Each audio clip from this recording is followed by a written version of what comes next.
গতকালের তারিখটাও যেমন আলহামদুলিল্লাহ সুম্মা আলহামদুলিল্লাহ। আপনারা বুঝবেন না এটার কদর, আমাদের যাদের জীবনের অনেক সময় হারিয়ে গিয়েছে কাশিমপুরের চার দেয়ালের ভেতরে, আমরা বুঝি এটার কদর। একটা বছর তো আর ফিরে আসবে না, যতই রায় হোক, যতই তাকে ফাঁসির কাস্টে ঝুলানো হোক, হারানো দিনগুলো তো আর ফিরে আসবে না। কিন্তু নিজের হারানো দিন ফিরে আসুক বা না আসুক, ক্ষয়ক্ষতি যা হয়েছে তা পোষানো যাক বা না যাক, শুধু আমি কেন, এই পাকুন্দিয়ার ঘরে ঘরে খোঁজ নিলে এমন কত মানুষ পাওয়া যাবে নিজের ঘরেও হয়তো ঠিকভাবে থাকতে পারে নাই, মামলার বোঝা কাঁধে নিয়ে কাউকে ক্ষেতের মধ্যে, কাউকে নদীর কিনারে পর্যন্ত রাত কাটাতে হয়েছে। সবসময় কি আতঙ্ক? জেলে গেলে তাও তো আতঙ্ক কমে, কারণ জেলের মধ্যেই ভয় লাগে না, আবার মনে হয় ঢুকাবে জেলে, আছেই তো জেলে, আর কিসের ভয় আছে? এজন্য জেলে ওপেন অনেক কথা বলা যায়, মন খুলে, কোনো ভয়টয় লাগে না যে দেয়ালেরও মনে হয় কান আছে। কেন? আরে কান থাকলেই কি আর নাক থাকলেই কি আর চোখ থাকলেই কি, আছেই তো বেটা জেলে, আর ঢুকাবে কিসে? কিন্তু যারা বাহিরে থাকে অল টাইম ভয় লাগতে থাকে, যদি অ্যাম্বুলেন্সও যায় মনে হয় এই বুঝিয়ে আসলো, এই বুঝিয়ে আসলো আমারে ধরে নিয়ে যাবে বলে। হায় আল্লাহ, কি দিন যে কেটেছে, এখনো মাঝে মাঝে মনে পড়লে অবাক লাগে, কি দিনগুলো যে কেটেছে। আলহামদুলিল্লাহ সুম্মা আলহামদুলিল্লাহ।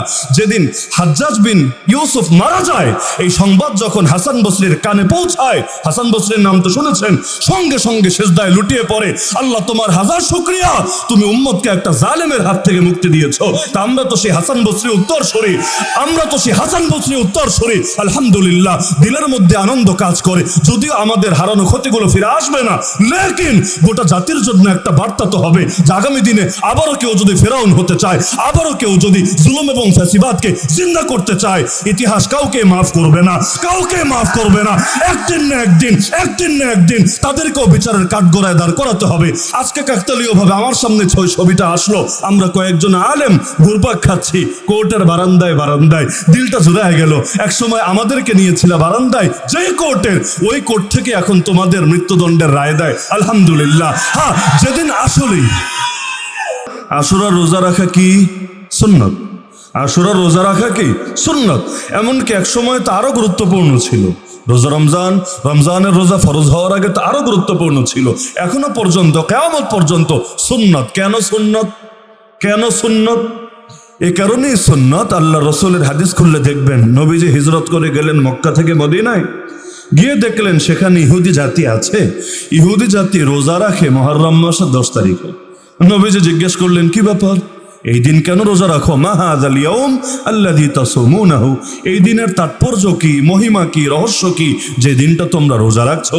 তারা বলল, এটা হলো ওই দিন যেদিন আল্লাহ নবী মূসাকে এবং তার কওমকে মুক্তি দিয়েছেন এবং ফেরাউন আর তার জাতিকে ডুবিয়ে মেরেছেন। এ কারণে নবী মূসা আলাইহিস সালাম পরবর্তী জীবনে শুকরিয়া হিসাবে রোজা রেখেছেন। কারণ মুসলমানের শুকরিয়া তো আল্লাহর নাফরমানি দিয়ে হবে না, যে চল আমরা বছরে এই দিনটাকে স্মরণীয় রাখি। কিভাবে? এই দিন গান বাজনা করি, এই দিন ডিজে পার্টি করি, এদিন বিভিন্ন উৎসব টুৎসব করি, যেগুলো করে আর কি বাংলাদেশে, প্রতিটা দিবসকে নষ্ট করে বিভিন্ন অপকর্ম আর বিভিন্ন পাপ দিয়ে। অথচ তোমার দিলে যদি আসলে আল্লাহর প্রতি মুগ্ধতা থাকে, তোমার তো দরকার ছিল ইবাদত করে আল্লাহকে খুশি করার চেষ্টা করা। যেমন নবীকে জিজ্ঞেস করা হলো, আপনি সোমবার কেন রোজা রাখেন? তিনি বললেন একাধিক কারণ, এর মধ্যে একটা এটাও বললেন, যাকা ইয়াউমুন উলিদতু ফীহি, এটা সেই দিন যেদিন আমার জন্ম হয়েছে, এটা সেই দিন যেদিন আমার জন্ম হয়েছে। তো আসল কারণ এটা না, আসল কারণ হলো সোমবার বৃহস্পতিবার বান্দার আমল আল্লাহর সামনে হাজির করা হয়ে থাকে। আর নবী বলেন, আমি চাই আল্লাহ দেখুক, আমার আমলের মধ্যে এটা লেখা থাকবে, আর যেই সময় আল্লাহ আমার আমল দেখছে ওই সময় আমার আমল চলছে, অর্থাৎ আমি রোজাদার, যতক্ষণ ইফতার না করব পুরো টাইম আমার আমল চলছে আর চলছে আর চলছে। পাশাপাশি এটাও বললেন যে সোমবার আমার জন্ম হয়েছে। তো মুসলমানের করণীয় তো এটা, শুকরিয়া প্রকাশ করতে গিয়েও ইসলামের সীমাকে লঙ্ঘন না করা। আমাদের তো আবার এগুলো মনে থাকে না। বাচ্চার মুসলমানের সময়, বিয়ে শাদীর সময়, অলিমার সময়, বিভিন্ন উৎসবের সময় কেমন যেন একটা ফতোয়া হয়েছে, সব জায়গায় ধর্ম টানতে হয় না হুজুর, এগুলো বিয়ে শাদীর ব্যাপার, সব জায়গায় ধর্ম টাইনেন না। তো ভাই ধর্ম টানবোটা কোথায়? কান্নার সময় ধর্ম টানা যাবে না, কারণ এখানে তোমার আলাদা আবেগ আছে। হাসির সময় ধর্ম টানা যাবে না, এখানে তোমার ভেতরে আলাদা ফিলিংস কাজ করছে। তো ধর্ম টানবো কোন সময়? খালি চিপায় পড়লে ধর্ম টানবো? জেলে ঢুকলে আল্লাহ ছাড়া আর কে মুক্তি দিবে? আল্লাহ আল্লাহ আল্লাহ, খুব ধার্মিক হয়ে গেলাম, তুমি বাঁচায় দাও।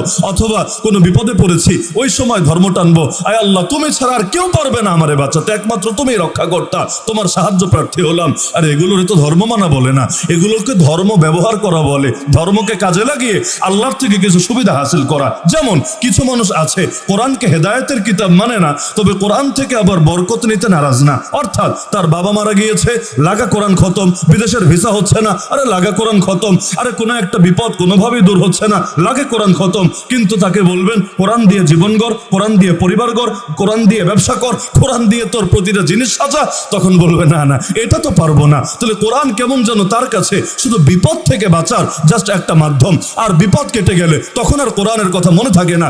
এই মানুষগুলো আর মক্কার মুশরিকদের মধ্যে আমি কোনো পার্থক্য দেখি না। মক্কার মুশরিকরা এমনি আল্লাহকে ডাকতো না, হাজার দেবদেবী বানিয়ে রেখেছিল। কিন্তু আল্লাহ কোরআনে বলেন যখনই তারা নৌকায় উঠতো, এই নৌকা আবার আওয়ামী লীগের নৌকা ওইটা না, মানে ওই সমুদ্রে যেটা চলে আর কি, নৌযান, ফাইদা রাকিবু ফিল ফুল, আল্লাহ বলেন যখন তারা নৌযানে উঠতো আর সামুদ্রিক ঝড়ের কবলে পড়তো, তখন আর দেবদেবীর কথা মনেই আসতো না, সব বাদ দিয়ে দাউল্লাহ মুখলিসিনা লাহুদ্দিন, খাঁটি দিলে ইখলাসের সাথে আল্লাহকে ডাকতে শুরু করতো। ফালাম্মা নাজাহুম ইলাল বার, আল্লাহ যখন মুক্তি দিয়ে আবার পারে নিয়ে আসতো, ইযা হুম ইউশরিকুন, আল্লাহ শেষ, আল্লাহ শেষ, এবার আগের মতো শিরকে লিপ্ত হতো। এজন্য দেখেন না বিগত দিনে এমনও হয়েছিল, ক্ষমতার আগে, নির্বাচনের আগে কেউ কেউ মদিনা সনদ দিয়ে দেশ চালাবে এমন লোভ দেখিয়েছিল। শুনতে তো ভালোই লাগে মাশাআল্লাহ, বাংলাদেশে বসেই যদি মদিনার ফ্লেভার পাওয়া যায়, এখানে বসেই যদি এই দেশটাকেও এক টুকরা সোনার মদিনা হিসেবে দেখা যায়, এর চাইতে বড় গর্বের বিষয় কি হয়। লাস্টে দেখা গেল হ্যাঁ এই মদিনা তোমরা যে মদিনা ভেবেছো সেটা না, মদিনা বলতে একটা তো বুঝি মক্কা মদিনা, আর মদিনার আরেকটা শাব্দিক অনুবাদ আছে, আরবিতে মদিনাতুন মানে হলো শহর, মাদিনাতুন মানে শহর, কারিয়াতুন মানে গ্রাম। তাহলে মদিনা সনদ দিয়ে দেশ চলবে, আল্লাহর বান্দা কি উদ্দেশ্য নিয়েছে এটা সেই ভালো বলতে পারবে। কিন্তু আমার কাছে মনে হয় যেখানে মদিনা বলতে ডিকশনারির অর্থ আর শাব্দিক অর্থ বুঝিয়েছে, মদিনা নামক জায়গা না, মানে শহরের সনদ দিয়ে দেশ চলবে। তবে কোন শহর? ঢাকা শহর না, অন্য কোনো শহর না, এটা হলো দিল্লি নামক বিশেষ একটা শহর, ওই শহরের সনদ দিয়ে দেশ চলবে। এর জন্য যদি আমার মতো হাজার হুজুরকেও জেলে ভরা লাগে, সমস্যার কি আছে? তো বলছিলাম নবী মুসা এই বিপদ থেকে মুক্তি পেয়ে শুকরিয়া হিসাবে কি করলেন? রোজা রাখলেন। কয় তারিখ? মুহররম মাসের 10 তারিখ। ইহুদিরা বলল ওই যে নবী রেখেছেন, আমরা তো নবীর উম্মতি মনে করি নিজেদেরকে, সুতরাং নবী মুসার অনুসারী হিসাবে আমরাও রোজা রাখি মুহররম মাসের 10 তারিখে। এবার আল্লাহ রাসূল সাল্লাল্লাহু আলাইহি ওয়াসাল্লাম বললেন আচ্ছা তাই নাকি, নবী মুসা এদিন রোজা রেখেছেন শুকরিয়া হিসাবে, আর তোমরা এদিন রোজা রাখো নবী মুসার অনুসরণ হিসাবে, তাহলে শোনো তোমাদের চাইতে নবী মুসার অনুসরণের বেশি হকদার আমি, কারণ সমস্ত নবীরা ভাইয়ের মতো, আপন ভাইয়ের চাইতো আরো কাছের ভাইয়ের মতো। আল আম্বিয়া ইখওয়াতুন লিআল্লাত উম্মাহাতুহুম শাত্তা ওয়া দীনুহুম ওয়াহিদ, সুতরাং ফানাহনু আহাক্কু ওয়া আওলা বিমুসা মিনকুম, তোমাদের চাইতে মুসার অনুসরণের বেশি হকদার আমি, সুতরাং আমিও রোজা রাখবো আশুরার দিনে। হে আমার সাহাবীরা তোমরাও রোজা রাখতে শুরু করো আশুরার দিনে। কিভাবে শুকরিয়া আদায় করলেন? আল্লাহ তো আমাদেরকেও মাঝে মাঝে এরকম পরিবেশ করে দেন আর কি। আলহামদুলিল্লাহ, আল্লাহ হুজুরকে নেক হায়াত দান করুন। আমাদের জন্মেরও কতকাল আগে উনি দাওরে হাদিসে শেষ করেছেন 1969 সালে, তা হযরত আতাহার আলী রহমাতুল্লাহ এর হাতে।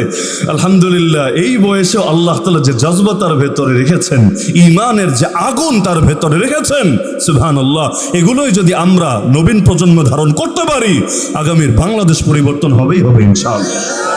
তো মাত্র তো রায় হলো, আসল কাহিনী যেদিন হবে যদি আল্লাহ কপালে রাখে আর কি, আমার ধরনে কিসের পাকুন দিয়ে আর কিসের কিশোরগঞ্জ, গোটা বাংলাদেশের মিষ্টির দোকান একটাও খালি থাকবে না ইনশাআল্লাহ।